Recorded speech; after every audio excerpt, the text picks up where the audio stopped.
മഹാരാജാസ് കോളേജിലെ സംഘർഷങ്ങൾക്ക് ശാശ്വത പരിഹാരം കാണുന്നതിനായി സർക്കാർ ഇടപെടൽ. താൻ നേരിട്ട് യോഗം വിളിക്കുമെന്ന ഉന്നത വിദ്യാഭ്യാസ മന്ത്രി ആർ ബിന്ദു പറഞ്ഞു. കോളേജ് തുറക്കുന്നതിന് മുന്നോടിയായി വിദ്യാർത്ഥി സംഘടനാ പ്രതിനിധികളുടെ യോഗവും ചേരുകയാണ്. സംഘർഷത്തിന് പിന്നാലെ കോളേജും ഹോസ്റ്റലും അനിശ്ചിതകാലത്തേക്ക് അടച്ചിട്ടിരിക്കുകയാണ്. സമാധാനാന്തരീക്ഷം പുനഃസ്ഥാപിച്ച് എത്രയും വേഗം കോളേജ് തുറക്കണമെന്ന് ഇന്നലെ ചേർന്ന PTA യോഗവും ആവശ്യപ്പെട്ടിരുന്നു. ഇതിന്റെ പശ്ചാത്തലത്തിലാണ് വിദ്യാർത്ഥി പ്രതിനിധികളുമായി യോഗം ചേരുന്നത്. PTA ഭാരവാഹികളും കോളേജ് അച്ചടക്ക സമിതി പ്രതിനിധികളും യോഗത്തിലുണ്ട്.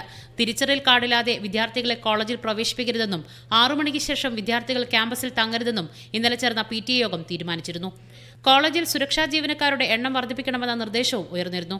അതേസമയം കോളേജിലുണ്ടായ സംഘർഷം സർക്കാർ ഗൗരവമായി കാണുന്നുണ്ടെന്ന് ഉന്നത വിദ്യാഭ്യാസ മന്ത്രി ആർ ബിന്ദു പ്രതികരിച്ചു.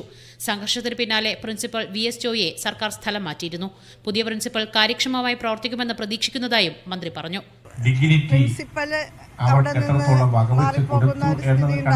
പുതുതായി വരുന്ന സംവിധാനം കൂടുതൽ ജാഗരൂകമായിട്ട് ഇടപെടട്ടെ എന്ന് പ്രതീക്ഷിക്കുകയാണ്. ഞാൻ ഉൾപ്പെടെ പങ്കെടുത്തുകൊണ്ട് അവിടെ യോഗം വിളിച്ചു ചേർക്കാനും ഉദ്ദേശിക്കുന്നുണ്ട്. വിദ്യാർത്ഥി സംഘർഷത്തിൽ രജിസ്റ്റർ ചെയ്ത വിവിധ കേസുകളിൽ SFI ജില്ലാ പ്രസിഡന്റിനെ ഉൾപ്പെടെ 3 വിദ്യാർത്ഥികളെ പോലീസ് അറസ്റ്റ് ചെയ്തിട്ടുണ്ട്. മീഡിയ 1 കൊച്ചി.